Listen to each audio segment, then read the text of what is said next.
Welcome to this inaugural episode of Vintage Computing Miscellany, or VCM.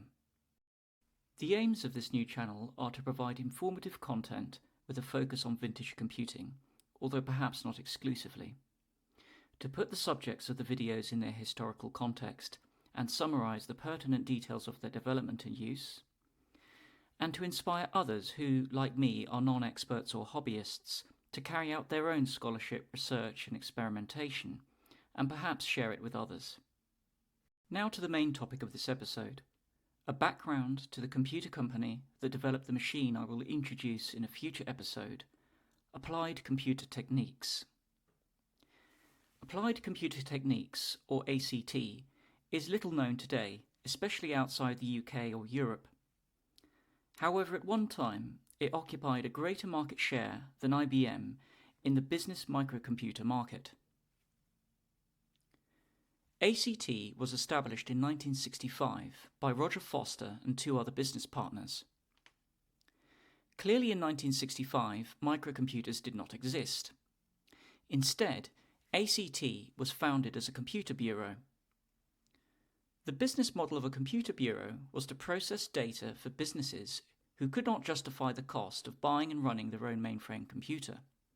To give you an impression of how much mainframes cost, an entry-level IBM System 360 retailed at $115,000 in 1965 prices, which would be an eye-watering $1.1 million in 2022, accounting for inflation in the intervening years.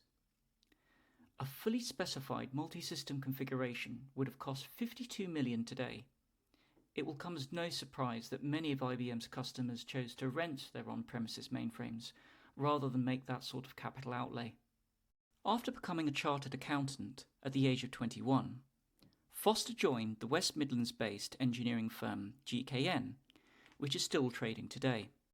After 2 years at GKN, Foster moved to the computer division, where he was exposed to mainframe computers and acquired a good understanding of their applications.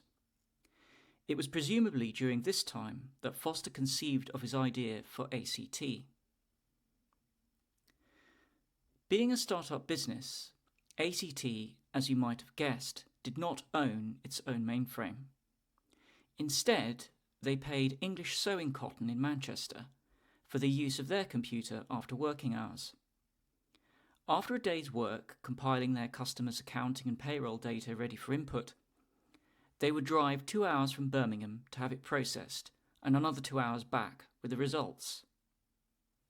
ACT was not just a computer bureau, but also, from the beginning, a software development company. During the 1960s and 70s, software was particularly expensive, as it would typically be written bespoke for the business. However, Foster and his colleagues realized that there were many instances where businesses did not require software written specifically for their needs, but would be content with an off-the-shelf software package, particularly for accounting and payroll, where the nature of the data processing did not vary greatly from business to business. Software development would remain core to the business of ACT throughout its existence. Indeed, software development would be ACT's main concern after it divested its hardware arm to Mitsubishi in 1989. Back to the 1970s. The effect of Moore's law, coincidentally posited in the same year ACT was founded, meant that microprocessors were becoming far more affordable and powerful. This allowed for the development of a whole new class of computer, the microcomputer. The days when businesses needed to rely on expensive mainframes to process mundane tasks were numbered. This decade saw an extremely rapid development of mass-produced microcomputers aimed not just at small or medium-sized businesses, but also consumers. The personal computer era had begun. In 1974, Microinstrumentation and Telemetry Systems, MITS, released the seminal Altair 8800, who were followed shortly afterwards in 1976 by Apple with the Apple I. The following year saw the release of the Commodore PET and the Tandy TRS-80. The chief engineer of Commodore, Chuck Peddle, who was responsible for developing the PET, together with financier Chris Fish, left to establish Sirius Systems Technology in 1980. Up until this point, microcomputers were almost all powered by an 8-bit CPU, an exception being the Texas Instruments 99-4. Peddle set about developing a business microcomputer with 16-bit architecture at the same time IBM was developing their 5150 personal computer. Sirius launched its Victor 9000, or Sirius 1 outside North America, after less than 12 months of development at the end of 1981, which was just a few months after the launch of the IBM PC. With a product to sell, Sirius needed to get it to market, which is where ACT comes in.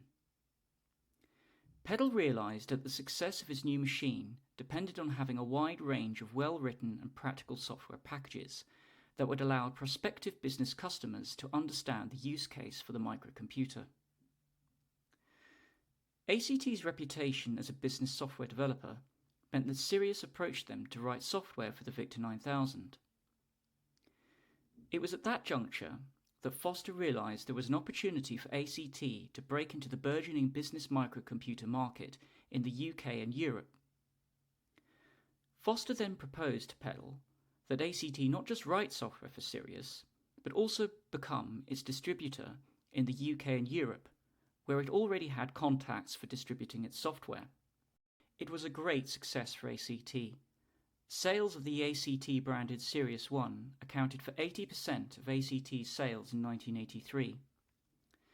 The ACT Sirius 1 secured the dominant market share of the 16-bit business microcomputer market in the early 1980s, helped in part because of the delayed distribution of the IBM PC in Europe.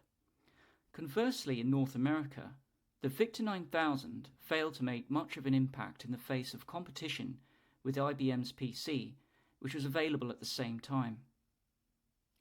Victor Technologies, as Sirius was now known, found itself in financial difficulties by 1983. Concerned that ACT would lose access to its highly successful product, Foster made the decision to create an in-house hardware development team to design and build a replacement for the Sirius 1.